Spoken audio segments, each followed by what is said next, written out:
اعوذ باللہ من الشیطان الرجیم بسم اللہ الرحمن الرحیم اولئک الذین اشتروا الضلالۃ بالہدیٰ فما ربحت تجارتہم وما کانوا مہتدین صدق اللہ العظیم رب اشرح لی صدری ویسر لی امری واحلل عقدۃ من لسانی یفقہوا قولی رب یسر ولا تعسر وتمم بالخیر آمین یا رب العالمین۔ سورۃ البقرہ کی آیت نمبر 16 میں نے آپ کے سامنے تلاوت کی ہے، اور پچھلے مضمون کو ذرا سامنے رکھیں کہ اللہ تعالیٰ منافقین کا تذکرہ فرما رہے ہیں، اور جو مضمون چلا تھا پیچھے کہ وَإِذَا لَقُوا الَّذِينَ آمَنُوا قَالُوا آمَنَّا، جب وہ مومنوں سے ملتے ہیں تو کہتے ہیں کہ ہم مومن ہیں۔ وَإِذَا خَلَوْا إِلَىٰ شَيَاطِينِهِمْ، اور جب وہ تنہائی میں ہوتے ہیں اپنے سرداروں کے پاس، قالو تو کہتے ہیں انا معکم، ہم تو تمہارے ساتھ ہیں، انما نحن مستہزئون، ہم مذاق کر رہے ہیں۔ ٹھیک ہے، تو اللہ تعالیٰ نے فرمایا اللہ یستہزئ بہم ویمدہم فی طغیانہم یعمہون۔ اس پہ ہم بات تفصیل سے کر چکے ہیں۔ اب ان کے بارے میں اللہ تعالیٰ ارشاد فرما رہے ہیں اولئک الذین اشتروا الضلالۃ بالہدیٰ فما ربحت تجارتہم وما کانوا مہتدین۔ تو چلتے ہیں جی آیت نمبر 16 کی طرف۔ بورڈ پر یہ آیت آپ کے لیے لکھی ہوئی ہے، الفاظ آپ کے سامنے موجود ہیں۔ ان الفاظ میں سے اسماء، حروف اور افعال الگ کرتے ہیں جی، وہ کون کون سے ہیں تو کلر کے حساب سے دیکھتے ہیں۔ اولئکہ اسم ہے، اسم اشارہ ہے، آگے الذین آ رہا ہے جو کہ اسم الموصول ہے۔ اسم اشارہ کے ساتھ اسم موصول بن رہا ہے تو اشارہ مشار الیہ کنسٹرکشن بن سکتی ہے، پاسبلٹی ہے، ٹھیک، لیکن اس صورت میں ہم اسے پھر مبتدا بنائیں گے اور پھر اس کی خبر ہم کوئی آگے لائیں گے، لیکن ایسی ترکیب نہیں بنے گی۔ تو دوسری پاسبلٹی یہ ہو سکتی ہے کہ اولئکہ کو ہم مبتدا بنا لیں اور الذین سے، یعنی جو آگے شروع ہو رہا ہے موصول اور صلہ کے ساتھ، اسے ہم اولئکہ کی خبر بنا لیں، تو یہ زیادہ بہتر ہے۔ تو ایسی سچویشن جب آپ کے سامنے ہے تو دو تراکیب آپ سامنے رکھیں، ایک اسم اشارہ اور ساتھ الف لام والے اسم کو مشار الیہ بنا کر آپ مبتدا بنا سکتے ہیں، یا دوسرا یہ بھی آپ کر سکتے ہیں کہ اسم اشارہ کو آپ مبتدا بنا لیں، اور اگر وہ معرف باللام اسم مشار الیہ جسے ہم قرار دے رہے ہیں وہ اسم موصول ہے تو اسے آپ اس اسم اشارہ کے لیے خبر بنا دیں، یہ زیادہ بہتر ہے۔ دو اسماء، پھر آگے ہے اشتروا، اس لفظ پہ بھی ہم تفصیل سے بات کریں گے جی انشاءاللہ بورڈ پر۔ اور فعل ہے یہ، الضلالۃ اسم ہے، اور بالہدیٰ با حرف جر ہے تو اس کے بعد لازمی بات ہے اسم آئے گا اور اسم مجرور ہوگا، لیکن آپ دیکھ رہے ہیں کہ الہدیٰ جو ہے یہاں پر آپ کو مجرور نظر نہیں آ رہا، کیونکہ مجرور سنتے ہی ہر شخص کے ذہن میں، ہر طالب علم کے ذہن میں زیر آ جاتی ہے۔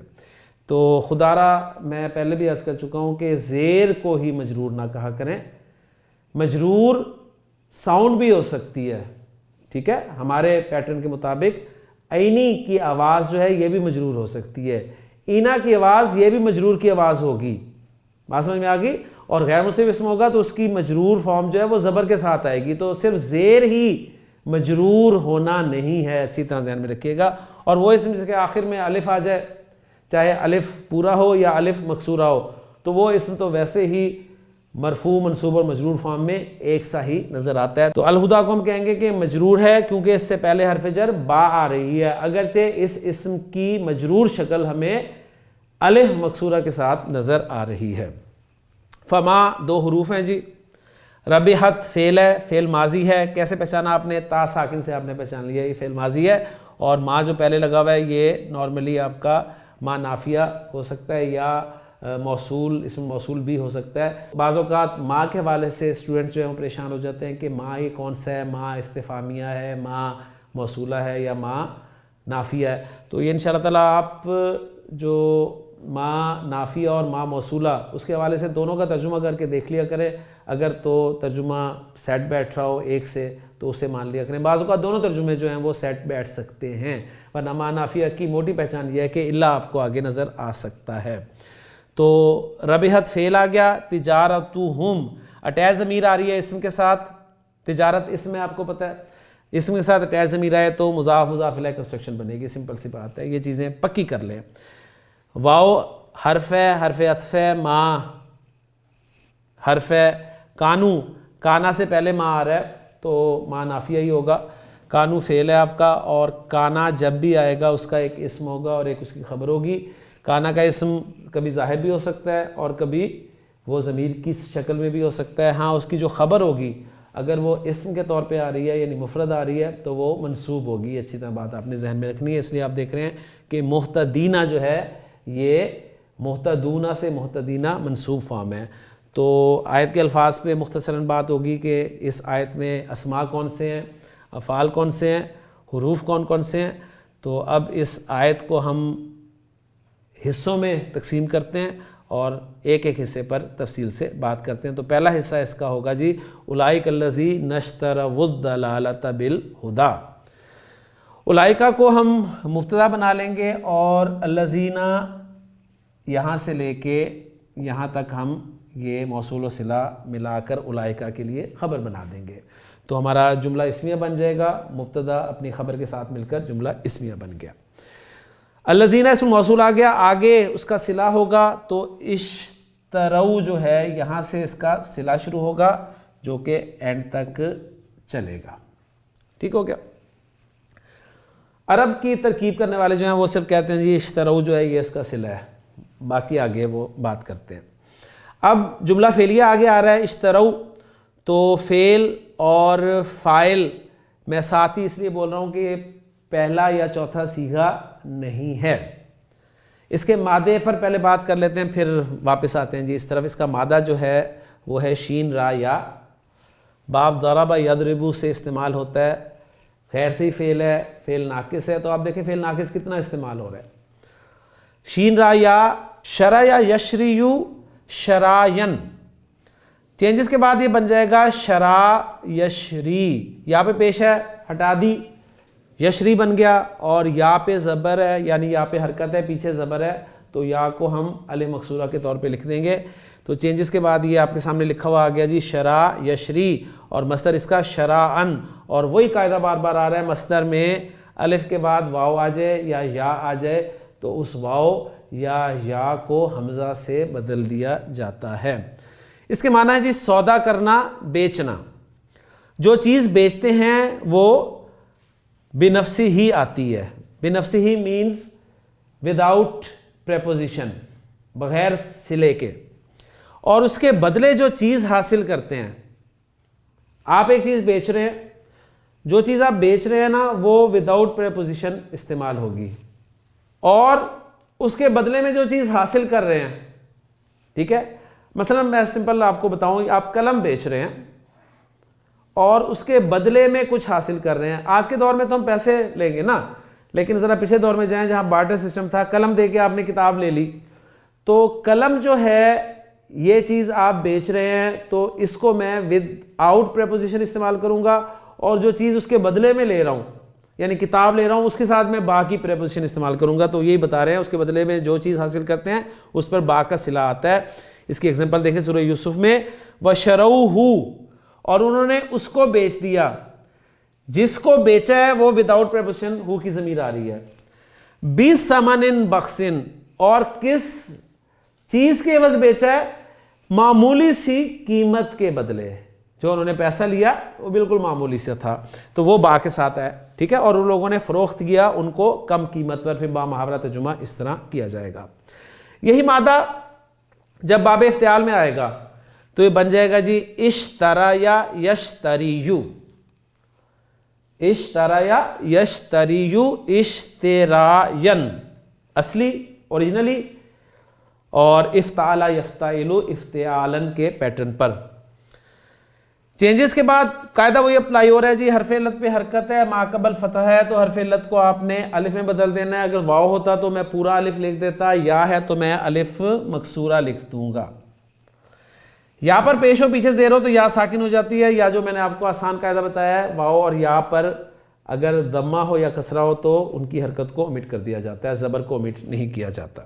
اشتران، اب یہ حمزہ کہاں سے آ گیا؟ حمزہ آ گیا وہاں سے کہ الف کے بعد مصدر میں یا تھی، اور اشترا ین میں یا کے بعد تو الف لگا ہوا ہے، لیکن یہاں پر حمزہ کے بعد الف کیوں نہیں لگا ہوا؟ یہ آپ کو بالکل بیسک قاعدہ یاد ہونا چاہیے. ہم نے پڑھا تھا کہ وہ الفاظ جن کے آخر میں الف اور حمزہ اکٹھے آ جائیں تو منصوب فارم میں ان کے آخر میں الف ایڈ نہیں کیا جاتا. نارمل تو لکھنے میں کا قاعدہ یہی ہے نا کہ جب بھی کسی اسم کو آپ منصوب فارم میں لکھتے ہیں، حالت نصب میں لکھتے ہیں، تو اینڈ پہ ایک الف ضرور ڈالتے ہیں 2 زبر کے بعد. اس قاعدے کے 2 ایکسیپشنز میں نے آپ کو پڑھائے تھے. ایک یہ کہ وہ اسماء جن کے آخر میں گولتا آتی ہے ان کے ساتھ اینڈ پہ الف نہیں آتا، اور دوسری وہ قسم کے جن کے آخر میں الف اور حمزہ آ جائیں ان کے ساتھ بھی آخر میں الف نہیں لگتا. اس کے معنی ہے جی کسی چیز کے بدلے کوئی چیز حاصل کرنا. وہ تھا سودا کرنا، بیچنا، اور اس کے معنی ہے کسی چیز کے بدلے کوئی چیز حاصل کرنا یعنی خریدنا. گویا یہاں پر اشترا جو ہے وہ خریدنا کے معنی میں ہے، اور شرا یشری شراءن جو ہے یہ بیچنا کے معنی میں ہے. کلیئر ہو گیا؟ اب اس کے حوالے سے بھی سمجھ لیں، جو چیز خریدتے ہیں یا حاصل کرتے ہیں وہ بنفسی ہی آتی ہے، یعنی وداؤٹ پریپوزیشن استعمال ہوگی. جو چیز آپ خرید رہے ہیں نا، جو چیز آپ کے پاس آ رہی ہے وہ وداؤٹ پریپوزیشن آئے گی، اور بدلے میں جو چیز آپ دے رہے ہیں، قیمت دے رہے ہیں. مثلا میں قلم خریدنے گیا تو میرے پاس پیسے ہیں، ٹھیک ہو گیا، تو قلم جو ہے میں خرید رہا ہوں وہ مجھے حاصل ہو رہا ہے تو وہ ود آؤٹ پریپوزیشن استعمال کروں گا میں، اور جو میں پیسے دوں گا اس کے بدلے میں یا جو کچھ بھی دوں گا وہ باقی پریپوزیشن کے ساتھ استعمال کروں گا. تو گویا اس سے مفہوم میں جو فرق ہے وہ کلیئر کر لیں اچھی طرح. اس کی ایگزامپل دیکھ لیں. اولئک الذین اشتروا الضلالۃ بالہدیٰ، یہ وہ لوگ ہیں جنہوں نے گمراہی کو حاصل کر لی. یعنی 2 چیزیں آئی ہیں نا، اشترا استعمال ہوا ہے، الضلالہ اور الہدیٰ. با کے ساتھ جو استعمال کیا گیا وہ آپ نے دیے ہاتھ سے، ٹھیک ہے، اور جو وداؤٹ پریپوزیشن استعمال ہوا ہے وہ آپ نے حاصل کیا. تو یہ پیٹرن جو ہے وہ سمجھ لیجیے گا اچھی طرح. یہ وہ لوگ ہیں جنہوں نے خریدا گمراہی کو ہدایت کے بدلے میں. اور اس کی ایک ایگزامپل سورہ یوسف سے بھی لائے ہیں. وقال الذی اشتراہ من مصر، اور کہا اس شخص نے جس نے خریدا یوسف کو. ہو کی ضمیر آئی ہے، وداؤٹ پریپوزیشن آئی ہے. تو وداؤٹ پریپوزیشن کیا چیز ہے؟ وہ جو چیز حاصل ہوتی ہے، اور جو چیز آپ ہاتھ سے دیتے ہیں وہ با کے ساتھ استعمال ہوگا. کلیئر ہوگی جی بات؟ تو یہ مادہ بھی ہمارے سامنے آ گیا. اب ہم ذرا دیکھتے ہیں کہ یہ جو لفظ ہے اشتراو جو ہمارے سامنے لکھا ہوا ہے یہ کیسے بنا ہے. اس لفظ کے لیے ہم بورڈ پہ چلتے ہیں. جی مادہ ہمارے پاس ہے شین، را اور یا. باب ہے افتعال، اور ماضی کا پہلا صیغہ بنا جی اشترایا.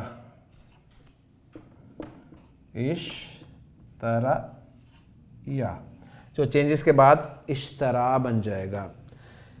اشترایا، اشترایا، اشترایو،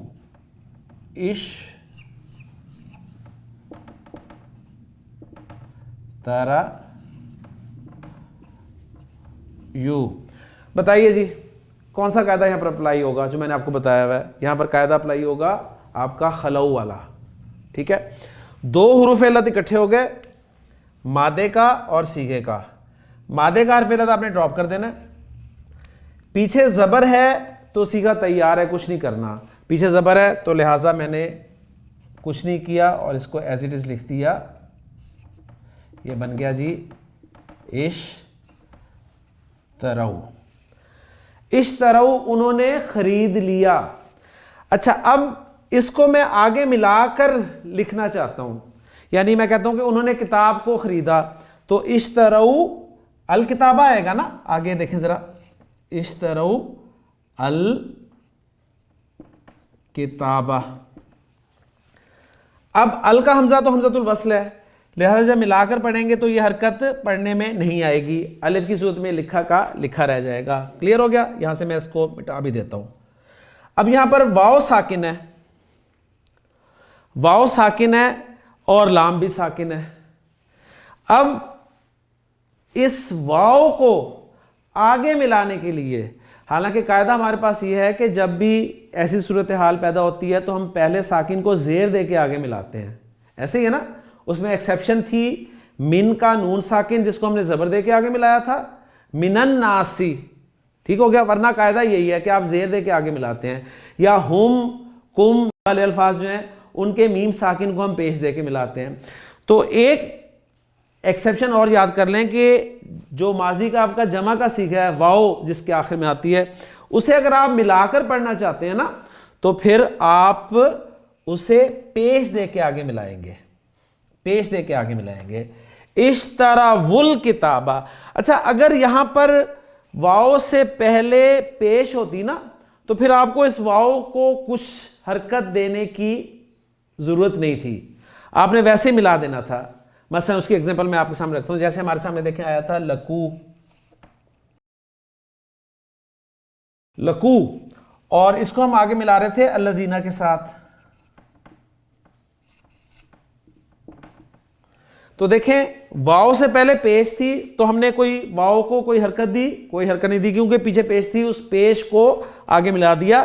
وَإِذَا لَقُوا الَّذِينَ آمَنُوا، یعنی اگر یہاں پر یہ اشترو ہوتا، اشترو را پہ پیش ہوتی تو ہمیں اس واؤ کو کوئی حرکت دینے کی ضرورت نہیں تھی، ہم کہتے تھے اشتروا الکتابہ، اشتروا الکتابہ۔ لیکن چونکہ واؤ سے پہلے زبر تھی تو لہٰذا اس واؤ ساکن کو اب آپ نے کوئی نہ کوئی حرکت دینی تھی، تو وہ حرکت جو تھی وہ پیش دی گئی۔ یہ اچھی طرح بات نوٹ کر لیں، یہ آپ کو انشاءاللہ آگے بھی کام آئے گی۔ تو اشترو تھا لفظ، اور باب افتعال کا حمزہ بھی آپ کو پتہ ہے حمزۃ الوصل ہوتا ہے، لہٰذا پیچھے سے ملا کر پڑھ رہے ہیں تو وہ الف کی ضد میں لکھا ہوا ہے، اور باقی اشترو کی واؤ ساکن کو آگے ملایا ہے پیش دے کر۔ کیوں ملایا پیش دے کر؟ اس لیے کہ پیچھے پیش نہیں تھی، اگر پیچھے پیش ہوتی تو ہمیں اسے کوئی حرکت دینے کی ضرورت نہیں تھی۔ یہ اچھی طرح رول یاد رکھ لیں۔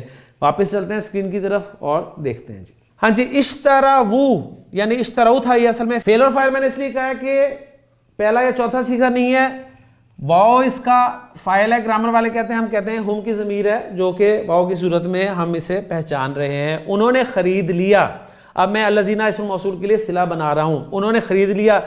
کیا خرید لیا؟ حاصل کیا کیا ہے؟ الدلالۃ، وداؤٹ پریپوزیشن، جو چیز حاصل ہو رہی ہے۔ اور ہاتھ سے کیا گیا؟ ان کے ہاتھ سے جو قیمت گئی ہے نا وہ باقی پریپوزیشن کے ساتھ آئے گی، یعنی ہدایت کے بدلے میں گمراہی کو انہوں نے خرید لیا۔ فعل اپنے فاعل مفعول بھی اور متعلق، فعل اپنے فاعل مفعول بھی اور متعلق سے مل کر جملہ فعلیہ ہو کر الذین اسم الموصول کے لیے صلہ بن گیا۔ اب مجھے بتائیں کہ اس میں کون سی ضمیر جو ہے وہ آیت کا کام دے رہی ہے؟ تو اشترو میں جو ہم کی ضمیر ہے وہ الذین کے لیے آیت کا کام دے رہی ہے اور اس کے عین مطابق ہے۔ اسم الموصول اپنے صلے کے ساتھ مل کر یہ اولئک مبتدا کے لیے خبر بن جائے گا، اس لیے ہم ترجمہ کریں گے یہ وہ ہیں جنہوں نے گمراہی خرید لی ہدایت کے بدلے، اور یہ وہ کے ساتھ جب ملا کر ترجمہ کریں گے تو کہیں گے یہی ہیں وہ جنہوں نے خرید لیا گمراہی کو ہدایت کے بدلے۔ تو یہ بھی میں نے آپ کے سامنے انالیسز کر دیا۔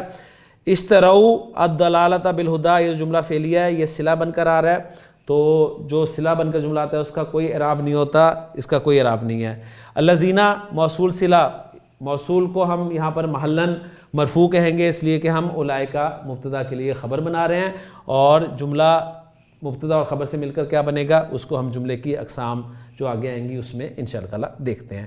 تو اس آیت کا جو دوسرا حصہ ہے اب اس پہ بات کرتے ہیں جی۔ فما ربحت تجارتہم، یہ فما کو ہٹا دیں تو آپ دیکھیں گے کہ آپ کا ایک جملہ فعلیہ بن رہا ہے جی، جو ربحت سے شروع ہو رہا ہے۔ ربحت سے آپ کا جملہ فعلیہ شروع ہو رہا ہے، فعل ماضی ہے، اور جملہ فعلیہ جب بھی ہوگا اس کا فاعل ہوگا، اور اگر وہ فعل لازم ہے تو اس کا صرف فاعل ہوگا، اور اگر فعل متعدی ہے تو اس کا مفعول بھی آگے آ سکتا ہے۔ تو ربحت چوتھا صیغہ ہے۔ رابحہ مادے سے آپ کو پتہ چل رہا ہے، تا کو ڈالیں گے تو مادہ آپ کے سامنے آ جائے گا، اور ویسے کنفرم بھی کرتے ہیں جی ربحہ کن معنی میں استعمال ہوتا ہے۔ رابحہ مادہ باب سین سے، ربحہ یرحبو، ربحن اس کے معنی ہوتے ہیں جی نفع بخش ہونا، اور اس کی آیت ریفرنس کے لیے یہی آیت آپ کے سامنے کوٹ کی گئی ہے ڈکشنری میں. تو ربحت لفظی ترجمہ کریں گے وہ نفع بخش ہوئی، وہ نفع بخش ہوئی. فعل ماضی کو منفی بنانے کے لیے ما لگتا ہے، تو ما ربحت وہ نفع بخش نہ ہوئی. اب وہ جو ہیا کی ضمیر تھی جو فاعل کے طور پہ آ رہی تھی اس کو ظاہر کر دیا تجارتہم کے ذریعے سے. تجارت اسم ہے، اٹیچ ضمیر کے ساتھ آ رہا ہے تو مضاف مضاف الیہ کنسٹرکشن بن رہی ہے. تو مرکب اضافی یہ ربحت کے لیے فاعل بن گیا، تو گویا ان کی تجارت نفع بخش نہ ہوئی، اور فا ساتھ لگا دیں گے تو بن جائے گا ترجمہ فما ربحت تجارتہم، پس ان کی تجارت، ان کا بزنس ان کے لیے فائدے مند نہ ہوا.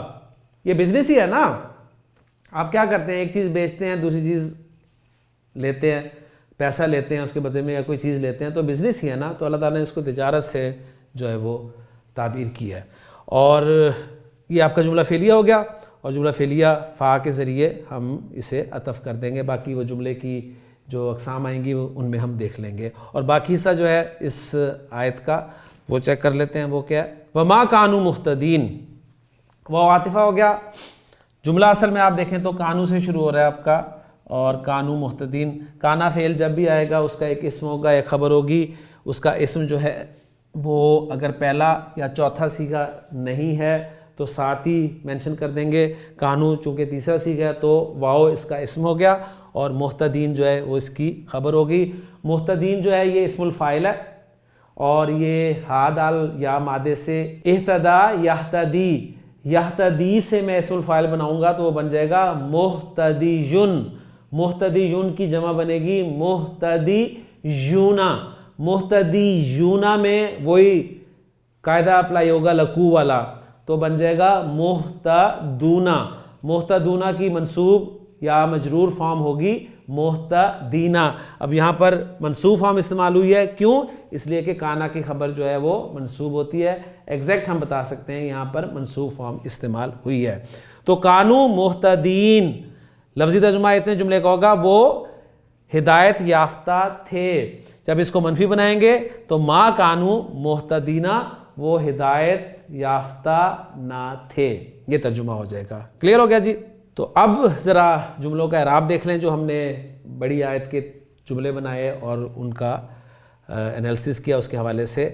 تو جملہ اولئک الذین لا محل لہا استنافیہ، یہ آسان طریقہ ہے. استنافیہ آپ بناتے جائیں، الگ سے جملہ کرتے جائیں، جوڑیں گے تو پھر آپ کے لیے زیادہ پیچیدگی جو ہے وہ بن جائے گی.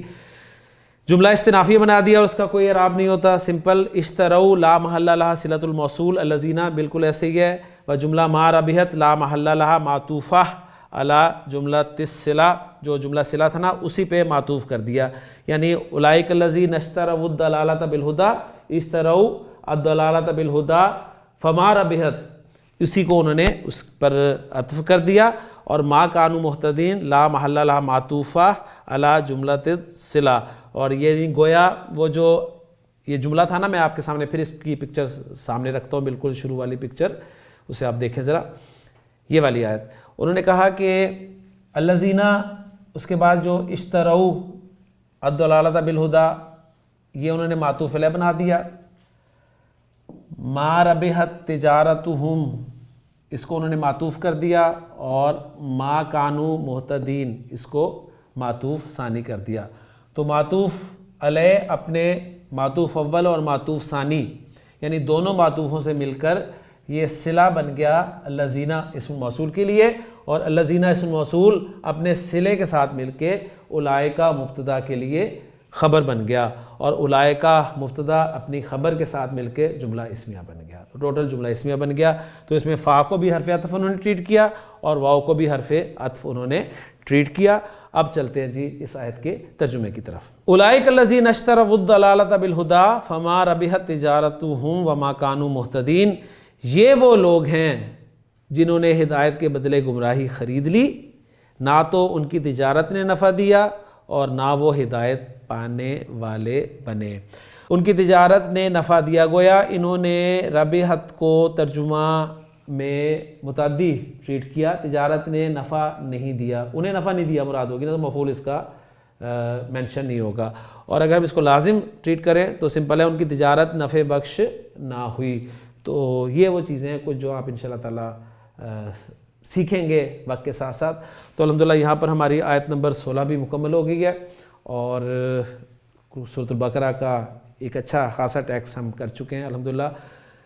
کوئی نئی چیزیں نہیں آ رہی اتنی، وہی چیزیں بار بار ریپیٹ ہو رہی ہیں. اس بات کو خاص طور پہ آپ ذہن میں رکھیں اور اللہ تعالیٰ سے دعا کرتے رہیں. انشاءاللہ تعالیٰ اگلے لیکچر میں آیت نمبر 17 کے ساتھ آپ سے ملاقات ہوگی. سبحانک اللہم و بحمدک اشہد ان لا الہ الا انت استغفرک و اتوب الیک.